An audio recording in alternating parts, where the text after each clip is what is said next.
소리 지르셔야 돼요. 네, 임플란트 하신 관계로 봐드리겠습니다. 자, 오늘 182번째 항해노트 시간입니다. 사회적 지위보다 더 중요한 거. 사회적 지위 다 가지고 계시죠? 우리 사회적 지위는 이게 높다, 낮다 이렇게 얘기하잖아요.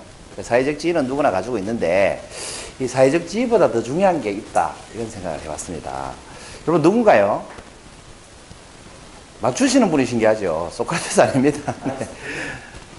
아리스토텔레스 맞습니다. 예. 이런 말을 했죠. 인간은 사회적 동물이다. 이 말씀을 하신 분인데, 이 말씀을 하신 분이 바로 아리스토텔레스입니다. 아리스토텔레스의 스승이 누굽니까? 플라톤이죠. 플라톤의 스승이 누구예요? 소크라테스죠. 예. 소크라테스의 제자의 제자가 아리스토텔레스입니다. 예. 어쨌든 아리스토텔레스가 한 말인데, 인간은 사회적 동물이다. 왜 이런 말을 했냐 하면 이런 생각을 했다는 거죠. 인간은 본래 불완전한 존재이기 때문에 공동체 안에서만 완전해질 수 있다. 이렇게 생각해서 인간은 그래서 사회적 동물이다. 이렇게 얘기했습니다. 근데 이 말도 지금 생각해보면 조금 공동체 안에서 완전해지는 것도 아닌 것 같죠? 어떻게 보면 공동체 속에서 더 힘들어하거나, 앞에 가서 들으셨지만, 힘들어하거나 좀 문제가 생기는 경우도 많은 것 같아요. 요즘 세상에는. 어쨌든 이런 생각을 했기 때문에 인간은 사회적 동물이다. 어쨌든 혼자 사는 것보다는 함께 사는 게 낫죠. 뭐 혼자 사는 것보다 원수하고 사는 게 낫다. 이런 말 들어보셨나요? 원수하고 사는 게 혼자 사는 것보다 낫습니다. 제가 경험해 봤습니다. 제가 산에 한 45km 배낭 메고 한 보름을 가보니까 혼자 사는 원수하고 사는 게 낫겠더라고요. 사람을 한 보름 못 보니까 원수라도 같이 옆에 있었으면 좋겠다. 이런 생각이 들대요. 아무튼 인간은 사회적 동물입니다. 그럼 사회는 뭘까? 사회. 이 사자가 무슨 사자예요? 모일사? 모일회입니다. 모일사, 모일회. 그 사회는 말 그대로 모임이죠, 일종의. 어떤 모임이냐? 공동생활을 영위하는 모든 형태의 인간 집단은 다 사회입니다. 가족도 사회고, 국가도 사회고, 여기 지식대회협회도 사회고, 동아리 가셔도 사회고, 회사 가셔도 사회고, 인간이 모인 모든 형태의 인간 집단은 다 사회다. 이렇게 얘기합니다. 그러면 이 사회에서는 사회적 상호작용이 반드시 일어납니다. 여러 명의 사람이 모여있으니까 당연히 상호작용이 일어나겠죠. 우리 여기서도 상호작용이 일어나잖아요. 그 상호작용이 그럼 사회적 상호작용이란 뭔가? 한번 읽어볼까요? 시작. 구성원들이 서로 말이나 행동으로 관계를 맺으며 영향을 주고받는 것. 갑자기 입에 침 관리가 안 돼가지고 발음이 좀 샜네요. 구성원들이 서로 말이나 행동으로 관계를 맺으면서 뭐 하는 거다? 영향을 주고받는 겁니다. 여러분, 영향력이라는 게 뭐라고 했습니까? 타인의 생각이나 행동에 변화가 일어나면 그게 영향력이다. 이런 얘기 했죠. 어쨌든 영향을 주고받는 것을 우리가 사회적 상호작용이다. 이렇게 얘기합니다. 여기서 말하는 사회적 상호작용의 영향은 세 가지 정도로 구분할 수 있어요. 첫째는 협동. 그 사회적 상호작용을 하면서 협동을 하는 경우가 있고, 또 반대로 경쟁하는 경우가 있고, 또는 갈등을 일으키는 경우가 있습니다. 그러니까 이 사회적 상호작용을 하면서 영향력이 서로 발휘되다 보면 협동하거나 경쟁하거나 갈등이 일어나죠. 그럼 이걸 해결하려면 어떻게 해야 돼요? 협동은 주선하는 사람이 있어야 되고, 갈등은 해결하는 사람이 있어야 되잖아요. 어쨌거나 그 주도하는 사람이 있어야 되겠죠. 여기서 발생하는 것이 바로 사회적 지위다. 이렇게 보는 거죠. 사회적 지위라는 건 그럼 뭐냐? 이것도 한번 읽어볼까요? 시작.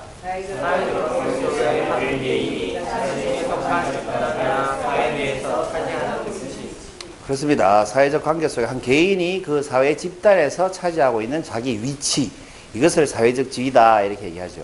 직장에 다니시는 분은 사회적 지위가 뭐냐 이렇게 물어보면 뭐라고 해요, 보통?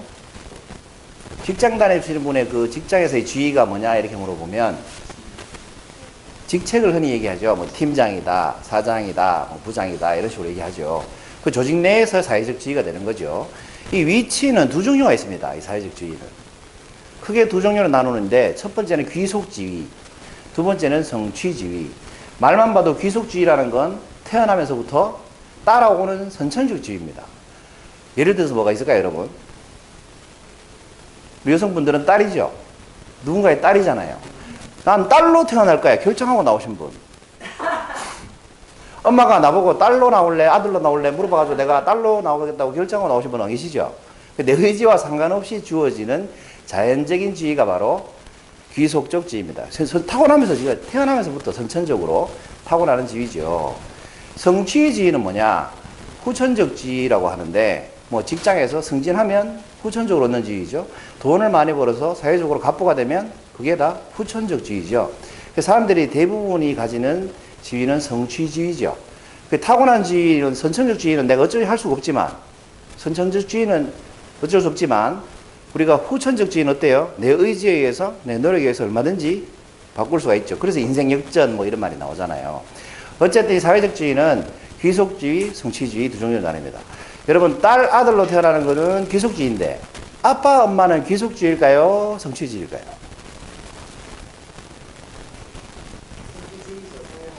성취지위입니다.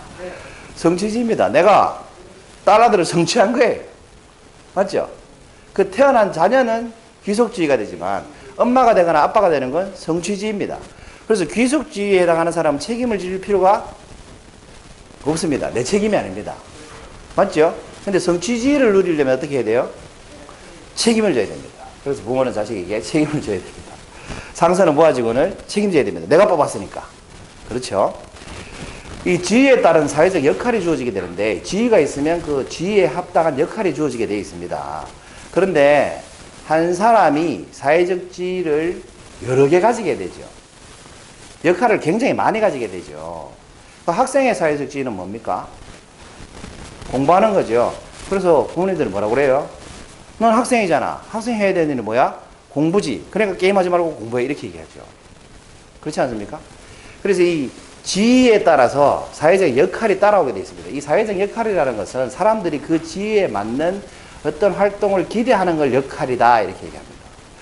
제가 김병철 소장이잖아요. 여기 협회에서. 그럼 여러분이 저한테 기대하는 역할이 뭐예요? 강의 좀 해봐라. 강의 좀 가르쳐줘봐라. 뭐 이런 거죠. 이런 역할이 따라온다는 거예요. 그 청중에 오시면 청중들은 그냥 앉아만 계신 게 아니고 호응을 하시고 뭐 이렇게 박수도 치고 이런 역할이 따라오죠. 그래서 우리가 사회적으로 그냥 보기만 해도 그 사람의 지위를 보면 그 사람의 역할이 뭔지 기대가 된다 이 말입니다. 그것을 이제 사회적 역할이다 이렇게 얘기하는데 여러분 역할이 생기면 반드시 갈등이 따라오게 되어 있습니다. 이 역할 갈등이라고 해요. 그래서 역할 갈등. 이 역할 갈등은 두 종류가 있는데 한번 갈등이 뭔지 한번 읽어볼까요? 일단 시작.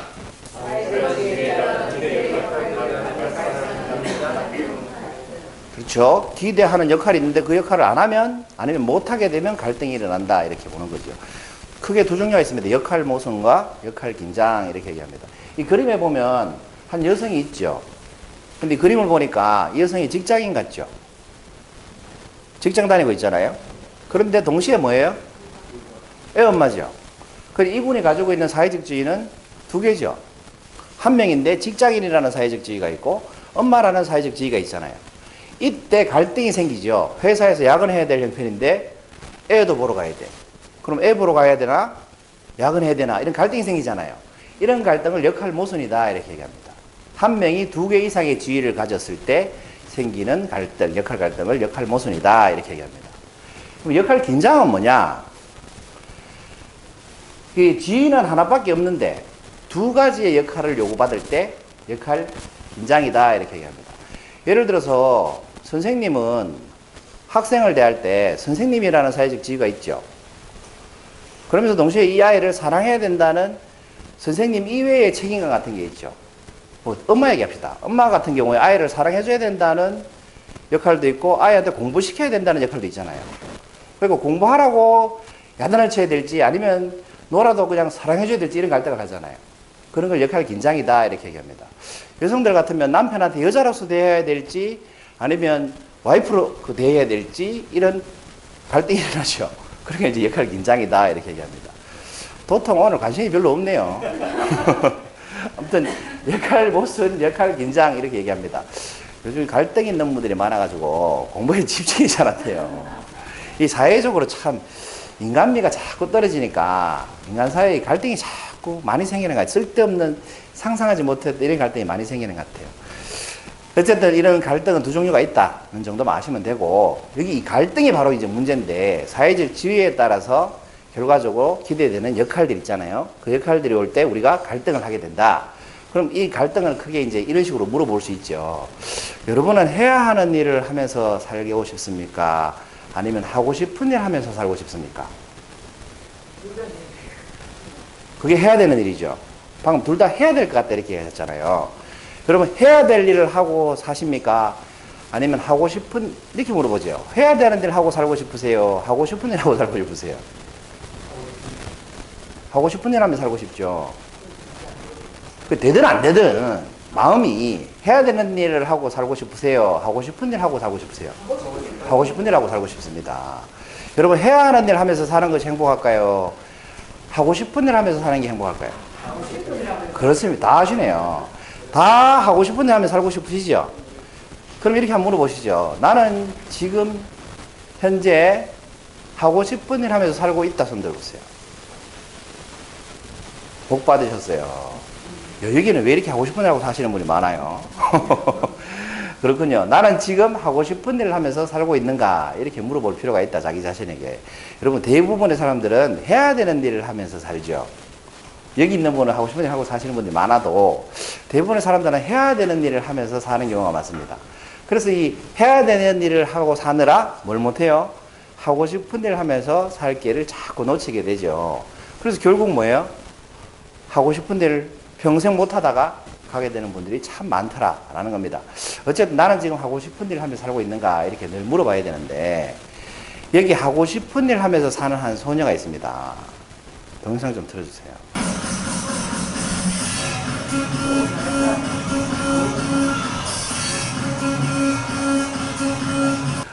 아무튼 방금 보신 그 동영상에 한 명은 제 딸입니다. 상상도 못했습니다. 이게 지난주 토요일 날 그 대구백화점 앞에 광장에서 예. 근데 주관이 그 대구 청소년 문화센터에서 주관을 한 거고 그 현수막을 보니까 그 댄스 동아리 청소년 댄스 동아리 게릴라 콘서트 이렇게 붙어 있대요. 그러니까 건전한 행사였습니다. 아무튼 뭐 중3 때까지 이렇게 지금 고1인데 중3 때까지 그 내성적이고 뭐 유치원 때부터 이렇게 무대 나가서 공연하면 혼자 가만히 서 있고 이러던 애였습니다. 유치원 때는 보통 잘 따라 하잖아요, 율동은. 근데 가만히 서 있고 이런 애였는데 세상에 동성로에 나가지고 지금 이러고 다닙니다. 제가 깜짝 놀랐습니다. 그래서 제가 물어봤어요, 토요일 날. 도대체 비결이 뭐냐? 그 자신감이 어디서? 근데 이 동아리가 보니까 학교 동아리도 아니에요. 뭐 대구에 무슨 연합 동아리더라고. 잘 모르는 애들하고 막 이렇게 어울려가지고. 원래 그런 성격이 아닌데. 그래서 비결이 뭐냐 했더니 쌍수 해줘서 그렇다네. 이 쌍꺼풀 수술하고 나서 자신감이 생겨서 그렇다네요. 이게 그 쌍수의 힘이 무섭더라 하는 생각이 들었어요. 여러분 혹시 딸이 쌍수 해달라면 꼭 해주십시오. 인간이 바뀌어요, 인간이. 원래 그 쌍수 전과 후가 완전히 달라요. 자기 얼굴에 이렇게 자신감이 생기니까 이렇게 드러내기 시작하더라, 자기를. 제가 지난주에 왜 배우는가 이런 얘기 했죠. 자기를 표현하기 위해서. 자기를 표현하고 다니는 모습이 참 보기 좋더라고요. 그 옛날 사고방식 같으면 좀 보수적이라면 뭐 이렇게 싫어할 수도 있는데 제 춤을 되게 싫어하더라고. 자기 딸이 춤 춘다고. 근데 우리 댄스 전문가로서 볼 때 어때요? 괜찮죠? 무지 좋죠? 저는 굉장히 건전해 보이고 좋아요. 무엇보다 좋은 건 얘가 즐겁게 사는 것 같아서 너무 좋다는 거예요. 학교도 자기가 가고 싶은데 보내줬고, 인문계가 아닌데, 뭐 가고 싶다고 해서 보내줬고, 그랬더니 너무 즐겁게 사는 거예요. 버스 2번 갈아타고 걷는 시간만 30분이 넘는데 거기를 새벽에 일어나서 다녀요. 좋다고 자기가. 좋아하는 걸 한다는 건 대단한 것 같아요. 얘는 아까 제가 질문한 것 중에 뭘 하고 삽니까? 좋아하는 거 하고 삽니까? 해야 되는 거 하고 삽니까? 예, 하고 싶은 거 하고 삽니다. 하고 싶은 거 하고. 공부는 별로 안 해요. 그래서 해야 되는 공부는 별로 안 하고. 그렇다고 너무 못하는 건 아닌데 하여튼 해야 되는 공부보다는 자기가 하고 싶은 거 위주로 하고 사는 것 같아요. 그런데 만약에 이 아이가 말이죠. 사회적 지위가 굉장히 높은 사람이었다면 하고 싶은 거 하고 살 수 있을까요? 방금 이 동성로에 나가서 이렇게 공연할 수 있었을까요? 만약에 제가 시장이었다. 그러면 제 딸이 동성로에서 저럴 수 있었을까요? 그럴까요? 아니 이럴 때는 아니라고 해주셔야 진도가 나가지. 다시 할까요? 제가 만약에 시장이라면 얘가 이럴 수 있었을까요? 뭐. 이래야 진도가 나가지. 안 그러면 강의 끝내야 되는데. 네. 그래서 어쨌든 사회적 지위가 높은 사람일수록 아니면 얘가 갑부였다면 경호원들에 둘러싸여가지고 뭘 제대로 할 수 있겠습니까? 아니면 이 아이가 자기 스스로 굉장히 유명한 뭐 연예인이라면 하고 싶은 걸 마음대로 커피 한 잔 마음대로 먹고 다닐 수 있겠습니까? 얘가 아이돌이라면 자기가 하고 싶은 PC방을 갈 수 있겠습니까? 못한다는 거죠. 그럼 사회적 지위가 높으면 높을수록 우리가 좋을 것 같지만 사실은 어떻습니까? 굉장히 구속이 심해진다. 자유롭지 않다. 그래서 저는 별로 유명해지고 싶지 않습니다. 저는 그래서 언더그라운드, 가수로 치면 언더그라운드에서 유명한 사람이었으면 좋겠어요. 방송은 별로 안 타고 싶은데 타긴 타야 될 것 같은데 별로 안 타고 싶어요. 타려는 이유는 더 많은 영향력을 발휘하려고 그러는데 자유가 구속되는 건 참 싫어요. 이런 말 하면 누가 이런 생각을 하죠. 타기나 하고 그런 얘기 해라. 탈 능력도 안 되면서 뭐 벌써 그런 얘기를 걱정을 하느냐. 뭐 어쨌거나 탈 날이 오지 않겠습니까? 지금도 방송 타긴 타잖아요. 유튜브에 매주 제가 방송 타잖아요. 어쨌거나 사회적 지위가 높으면 사는 게 별로 그렇게 좋을 것만 같진 않아요. 자유롭게 살기가 힘들 것 같아요. 그래서 콜린 파월이라는 사람이 이런 말씀을 하셨더라고요. 콜린 파월 누군지 아시죠? 미국의 국방부 장관 했던 사람. 이 사람이 이런 말씀을 하셨어요. 한번 읽어볼까요? 시작. 그 지위가 떨어질 때 자아도 함께 내려앉는 일이 없도록 주의하라. 그 어제 오늘 방송에 보니까 정치인 아들 마약 해가지고 힘들어 하시대요. 그 사실은 별개 문제인데 그것도 뉴스에서 이렇게 막 다루는 이유가 사회적 지위가 높지 않았다면 방송 나오지도 않았겠죠. 그냥 사실 그렇게 잡힌 사람이 얼마나 많겠어요. 사회적 지위가 높지 않으면 전혀 그냥 아무도 모르게 넘어갈 일이 그렇게 시끄러워진다는 거죠. 이게 사회적 지위에 너무 집착하게 되면 이 지위가 떨어질 때 자아도 떨어진다는 거죠. 이게 아주 쉽게 얘기하면 대기업 다니시던 분이 은퇴를 했어요. 은퇴하는 순간 지위가 떨어지죠. 명함이 없어지잖아요. 명함이 없어지는 순간 우울증 걸려요. 왜 그래요? 자아가 같이 떨어져서 그래요. 이게 별개 문제인데. 그래서 우리가 지위하고 자아는 별개로 관리를 해야 되는데 우리가 사회적 지위가 내 지위다 이렇게 착각하고 사는 경향이 있습니다. 그래서 당신 누구십니까? 이렇게 물어보면 우리가 뭘 얘기합니까? 주로 대답으로 의사입니다 이렇게 얘기합니다. 변호사입니다. 의사입니다. 가스회사 다니는데요. 이렇게 얘기합니다. 근데 이게 그 사람이 아니죠. 당신 누구세요? 이렇게 하면 우리가 거의 90% 이상이 뭘 얘기해요? 사회적 지위를 자기라고 얘기합니다. 이게 굉장히 위험한 발상이에요. 왜? 그 사회적 지위를 딱 내려놓는 순간 당신 누구십니까? 하면 할 말이 없어요. 할 말이 없으니까 존재감이 사라지고 존재감이 사라지니까 우울해지는 거거든요. 그래서 여러분 자아와 사회적 지위는 별개로 관리해야 됩니다. 그러면 이제 오늘의 질문, 사회적 지위보다 더 중요한 게 뭘까요? 여러분 그 전에 한 말씀을 좀 더 드리면 사회적 지위가 높을수록 행복하진 않죠. 그렇죠? 근데 행복한 사람일수록 사회적 지위가 올라갈 확률은 높답니다. 이게 중요한 말이죠. 왜? 장수하는 사람이 다 친구가 많은 사람이 다 장수하진 않지만 장수하는 사람들은 다 친구가 많다 하자 이런 얘기 한 적 있죠. 마찬가지로 행복하게 사는 사람은 사회적 지위가 높아질 가능성이 굉장히 높답니다. 돈도 많이 벌 확률이 높아지고. 근데 사회적 지위가 높다고 행복하진 않다는 거예요. 어쨌거나 사회적 지위보다 더 중요한 건 뭐냐? 그건 바로 자아정체감이 아닐까라는 생각이 들어서 자아정체감. 이 자아정체감이란 말이 좀 어려운 것 같기도 하고 쉬운 것 같기도 한데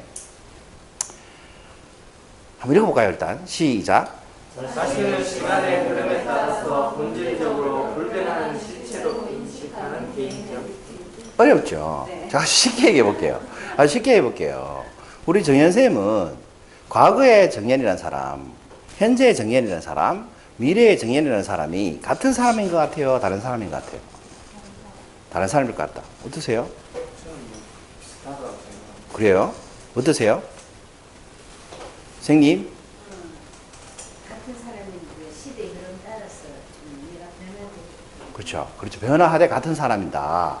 다른 분들 생각은 시간관계에서는 안 여쭤보겠습니다만 이게 자아정체감이 뭐냐면 과거의 나와 현재의 나를 비교해도 본질적으로 나는 같은 사람이라는 느낌.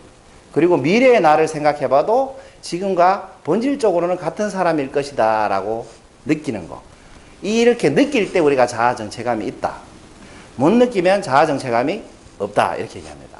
그럼 자아정체감이 있는 게 좋을까요? 살면서 없는 게 좋을까요? 있는 게 좋습니다. 자아정체감이 없는 사람은 사회적 상호작용에서 수시로 자기에 대한 이미지가 바뀝니다. 누가 내 욕해버리면 난 못난 사람, 누가 내 칭찬하면 난 너무 잘난 사람, 거만해지거나 자신감 없어지거나.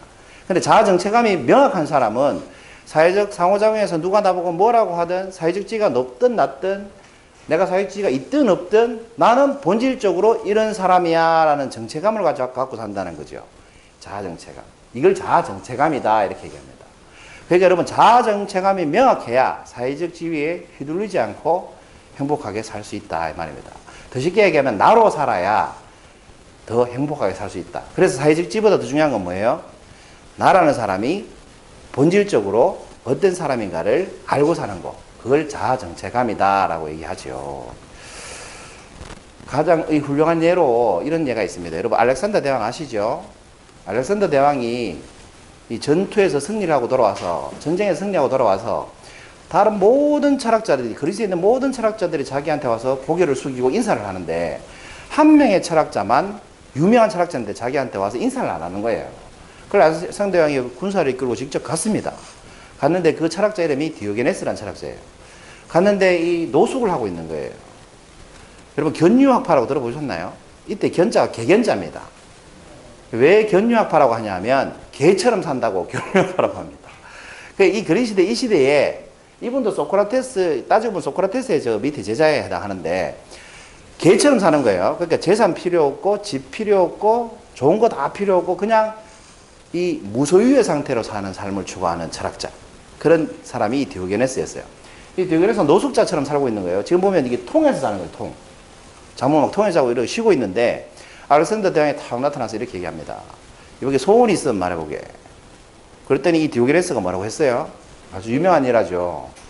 그래요. 그러면 햇빛 가리지 말고 좀 비키세요. 이렇게 얘기했어요. 그랬더니 부하들이 흥분해가지고 당장 잡아다가 벌을 줘야 됩니다. 대왕님 이렇게 얘기했어요. 그랬더니 알렉산더가 참 대범하게 이렇게 얘기했습니다. 만일 내가 왕이 아니었다면 나도 디오네게스처럼 살고 싶다. 라고 얘기했습니다.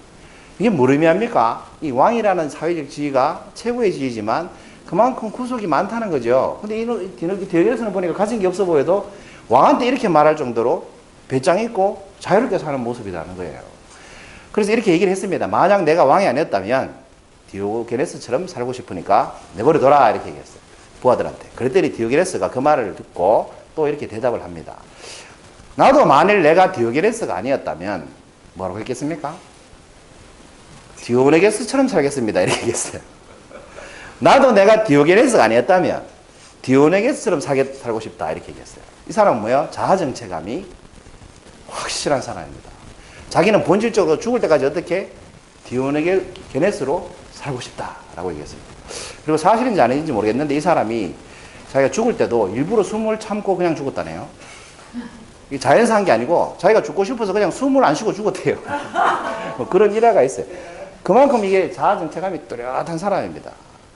그래서 여러분 이 디오게네스처럼 무엇이 좋다 나쁘다라고 우리가 얘기는 할 수 없지만 이 지금 뉴스에서 맨날 일어나는 현상들을 보면 사회적 지위로 인해서 더 불행하게 사는 사람이 너무 많은 것 같습니다. 그리고 이 주변을 보면 자기가 가지고 있는 지위 있잖아요. 사장인데 내가 대표인데 아니면 내가 팀장인데 이런 자기가 가지고 있는 지위에 대한 압박감 때문에 건강도 해치고 정신도 해치고 이렇게 사는 분이 너무 많은 것 같아요.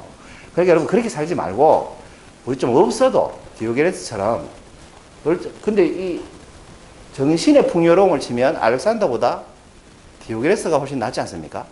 알렉산더 대왕은 죽을 때 어떻게 했다고 하죠? 관 밖으로 자기 손 내밀어 가지고 빈손을 보여주라 하고 유언을 남기고 죽었죠.